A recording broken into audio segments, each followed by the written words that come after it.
Assalamualaikum warahmatullahi wabarakatuh. Apa kabar Ananda?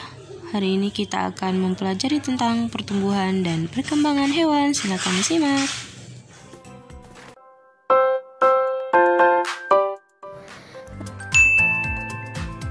Faktor-faktor yang mempengaruhi pertumbuhan dan perkembangan hewan terbagi menjadi dua ya.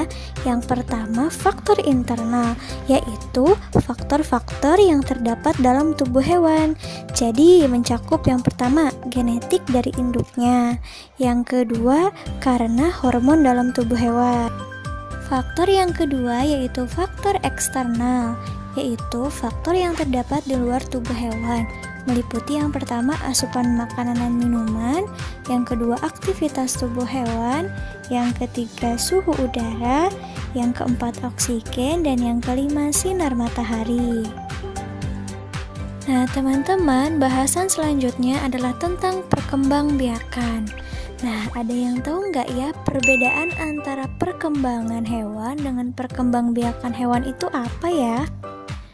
Nah teman-teman, kalau perkembangan itu adalah perubahan kemampuan, kecakapan, keahlian, kematangan organ-organ fisik. Contohnya misalkan burung ketika menetas dia belum bisa terbang kan, tetapi seiring berjalannya waktu perkembangan organ-organ dan fisiknya sudah mulai berkembang, akhirnya dia bisa terbang tanpa adanya bantuan. Nah sedangkan perkembangbiakan adalah kemampuan makhluk hidup untuk menghasilkan keturunan yang bertujuan untuk melestarikan jenisnya. Nah teman-teman, berikut adalah cara bagaimana hewan berkembang biak. Yang pertama, bertelur atau biasa dikenal dengan istilah ovipar. Contohnya ayam, ikan, kupu-kupu, nyamuk, katak, penyu, dan lain-lain. Yang kedua, dengan cara melahirkan atau lebih dikenal dengan istilah vivipar. Contohnya kucing, kuda, sapi, kerbau, dan lain-lain.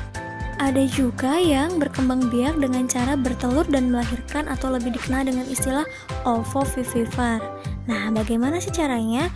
Hewan tersebut bertelur, tapi telurnya menetas di dalam tubuh induknya.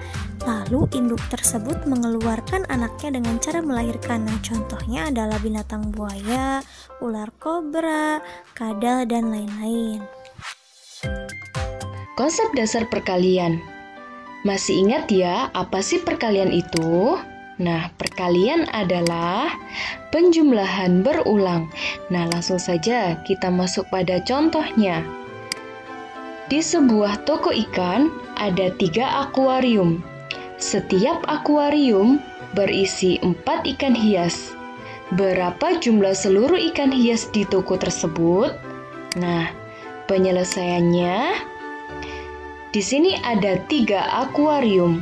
Setiap akuarium berisi 4, 1, 2, 3, 4. Kemudian akuarium yang kedua juga berisi 1, 2, 3, 4.